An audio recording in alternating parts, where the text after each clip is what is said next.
Hey guys, how's it going? Preparing here.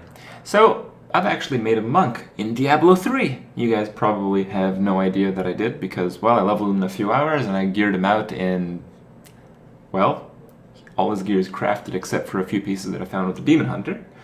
And it's a pretty cool build. I want to show you guys, I want to highlight it, not because, oh, look at me, all that kind of stuff. It's very easy to build this type of character. It's just that it's a cool idea. Other people in the guild helped me work on it. Apple and a few other people showed me a few skills, how the monk works and all that kind of stuff. And I think what we put together is something that is indeed extremely awesome. And, well, I wanted to share with you guys.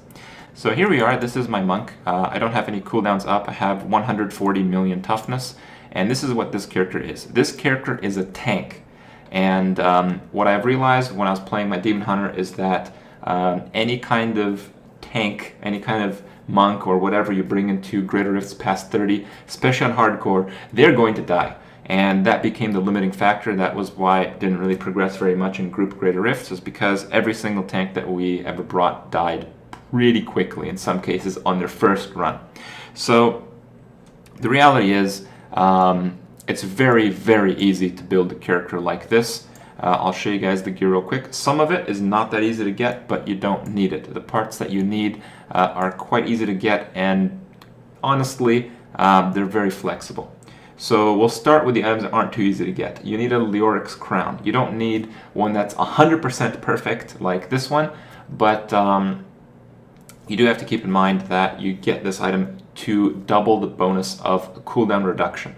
Now this character can have way more toughness than this, but this character has almost 74 reduced cooldown of all active skills. And this is why you don't use a % life gem in the helmet. And I'll explain how the character works after we go through all the items and all the skills. So Lyric's Crown, not that rare. I'm sure you guys can find one or two. Just play a Demon Hunter if you want, or play a more aggressive monk. Zephyrian Amulet is one that makes you immune to lightning damage. I think this is the best item because out of the deaths that I've seen tanks take, it's mostly been from electrified, but you guys will see that it's not needed. You do need an amulet that has reduced cooldown of all skills, which is just as true for all the other pieces of gear that can have it, and I'll let you guys know which ones those are. One thing that is important that is very different from other classes is because you're a tank, because your damage is fairly irrelevant, it's not important to get sockets on jewelry.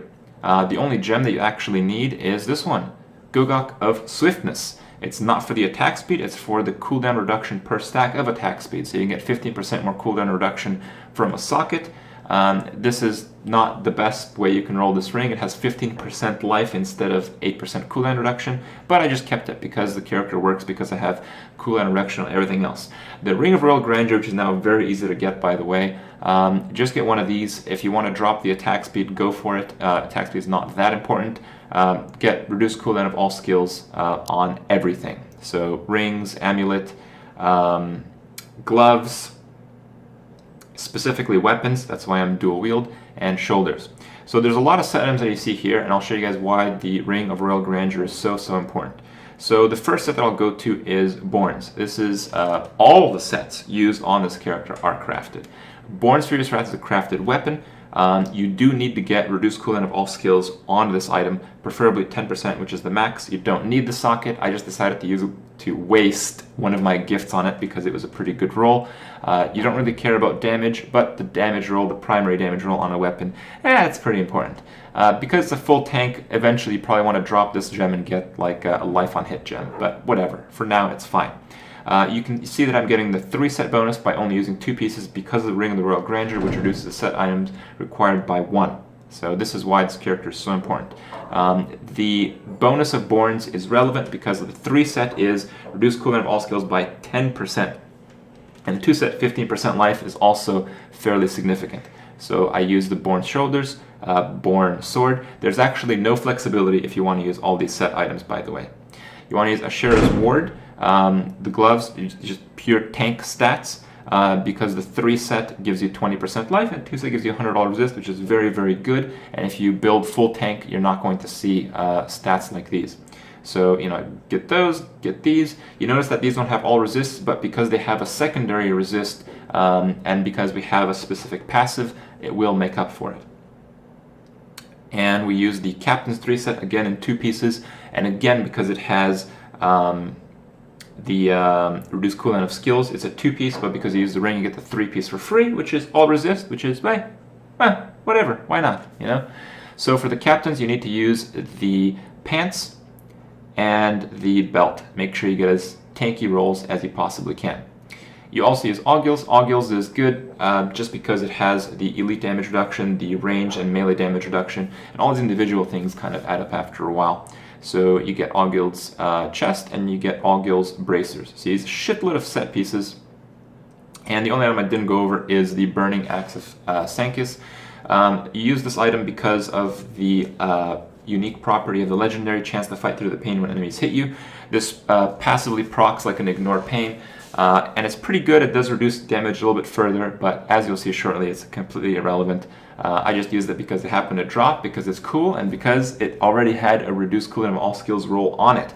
This item originally has % fire damage, which is completely useless. So it was a very good roll for this build and pretty much garbage for everything else, so why not? I used it. As far as the skills go, there's some flexibility to this, but I'll show you what I have. I have Crippling Wave with the one that the enemy is hit by it. They deal less damage, 20% for 3 seconds, so you become even more tanky. You have to use the Dashing Strike, which gives you a 40% chance to dodge for 4 seconds after using Dashing Strike. What's relevant is normally it takes 8 seconds to save up a charge to be able to actually use Dashing Strike. Because this is affected by your cooldown reduction, you're able to pretty much permanently use the buff. I use Serenity in the really defensive build. If you don't need Serenity, and you probably don't ever, but let's say you don't want to use Serenity, you can increase your toughness further by getting 20% more life using the Earth ally. But for now I'll show you guys the base build, the one that doesn't even try to maximize the toughness stats, but you guys will see how ridiculous it is. Cyclone Strike with Implosion, the extra range is pretty cool. You can use Eye of the Storm if you want to spam it more, or you can use this one if you have a lot of Health Globe on your gear. I specifically got quite a bit of Health Globe on my gear. You need to use the Resist Mantra. The Resist Mantra is important because the secondary one gives you dodge chance.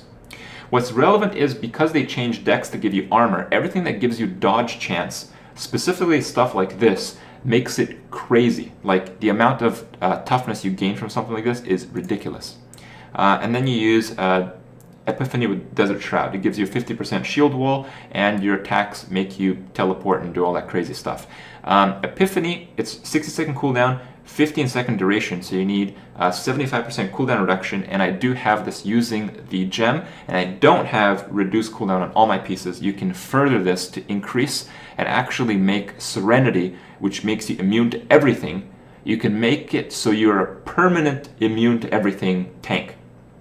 And it's important to note that you're a tank because sometimes you lag in the game, sometimes you misclick, sometimes you're not quite too precise with using your abilities.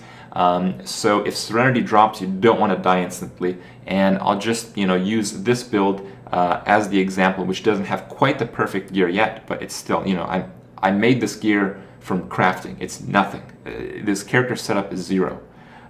You get Harmony, which gives you a little bit more resist from the side resistances on your gear. You get Guardian's Path, which gives you 35% chance to dodge while using 2 one-handed weapons. Sixth Sense, reduce all non-physical damage taken by 25%. And Beacon of Etar, reduce all cooldown by 20%. Sixth Sense is actually the one that you can drop for cheat death, but I'm pretty sure this build will never die ever anywhere. So yeah. What is relevant to note, the reason this type of character I think will be relevant, especially in hardcore, is because the DPS requirement is quite relaxed in the high greater rifts, where the incoming damage is not relaxed at all. The damage you take in greater rifts is absolutely ridiculous. So that's why this character is here. You tank stuff and you pull stuff to you so it doesn't hit anyone else in the group. And this is why this character is so tanky. So right now the base toughness that I have is 140 million, which is pretty high. I can get this much higher, but this is a cooldown reduction character. And it's a cooldown reduction character because the uptime of the mantra, when you use a mantra that you have passive, it gives an additional effect. In this case, you get an additional 20% to all resists, so you can see the toughness goes up from that. And because I want to use Dashing Strike permanently, you can see Dashing Strike gives a ridiculous amount of toughness from the dodge bonus. Dodge in general is not that great, but because of all the set pieces, because of all the percent life that you have on it, I have over 100% life without even using any Paragon points in it, and without using a gem, I have over 1 million life. I mean, yeah, I have Vitality, but I mean, I'm not that high Paragon level. You got to get cooldown reduction there. Mostly armor is important because you don't have things that multiply that too highly, and the rest is pretty much whatever.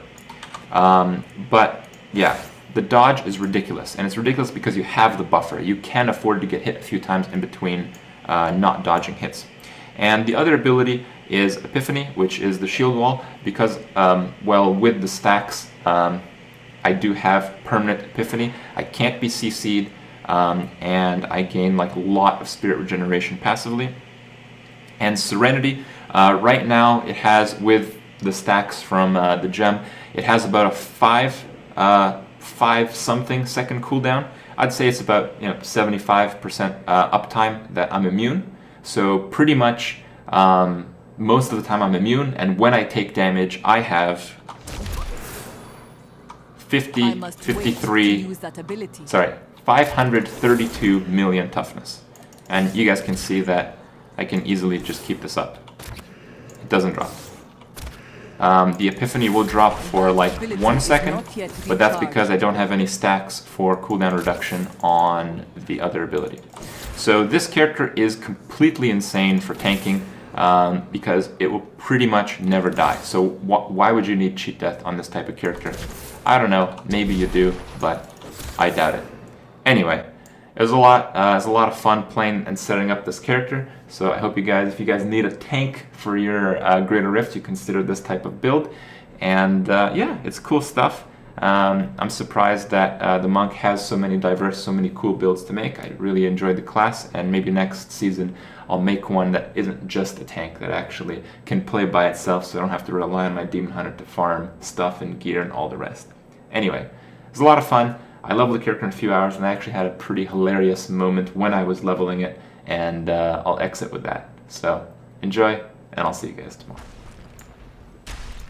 Ooh, ring with a socket. Oh my god, my screen froze and I dropped the ring with a socket. Fuck. That is hilarious. I got the screen freeze bug and I dropped the good ring I just found. Oh man. Rip in peace, ring.